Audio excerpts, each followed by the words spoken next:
Hey, this is Megan with Save the Storks. We are back with Megan Almon, and we are just digging into some pro-life questions and pro-life topics today. So Megan, you believe that every woman has an innate desire for motherhood, or maybe for men, a desire for fatherhood. Mm-hmm. How do you think that translates to people who maybe don't have the ability to have children or don't feel like they have the innate desire? Yeah, and that's a good question. I think I'd phrase it a little bit differently, if that's helpful. Mm-hmm. Yeah. I think that, and I'm quoting here from actually the scholar Jay Budziszewski, he's a Thomas Aquinas scholar, good Catholic thinker. Yeah. He would say that to be a woman is to have the potentiality for motherhood, and to be a man is to have the potentiality for fatherhood, though he would certainly say that doesn't always play itself out biologically. Those with the potentiality for motherhood, their lives are marked by this kind of flavor of nurture. They do have this innate ability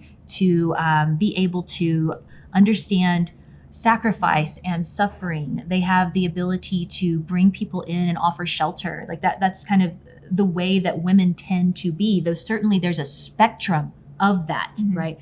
The same with men, but with fatherhood or manhood, it tastes a lot like valor. You're teaching those who come next to do hard things. Like that kind of is marked by something more like that. And again, there is a spectrum within that, right? And I think it's important to note even in that mothers, or actually women in general, are very capable of valor, but it has a different flavor than it does for men. Yeah. Just as men are very capable of nurture, but that has a different flavor than it does for women. These are these marked differences. And it's actually in overcoming the differences so that we get to know as women, Megan, our brothers, right, or other men, makes us more human. It makes us more whole. We become better for crossing that bridge. To be a woman is the potentiality for motherhood, but that may or may not play out biologically. It's not that there's this innate desire. Some women desire to be married and have children, some don't. Yeah. And even in their singleness, they reflect God to the world in ways that married people don't.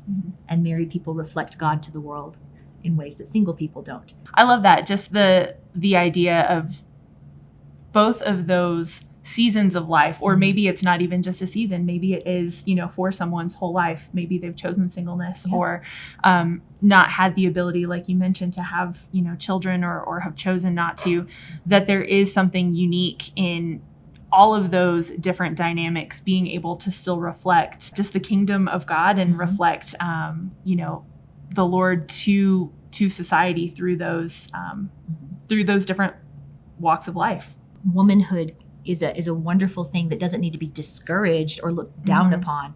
Manhood is a wonderful and beautiful thing that doesn't need to be discouraged or looked down upon. But as one another, as women and men, we cross that bridge to understand the other, and we are made more complete because of it. Thank you, Megan, for that. Keep your eyes out. We are going to have some more videos coming your way with questions like this and topics like this.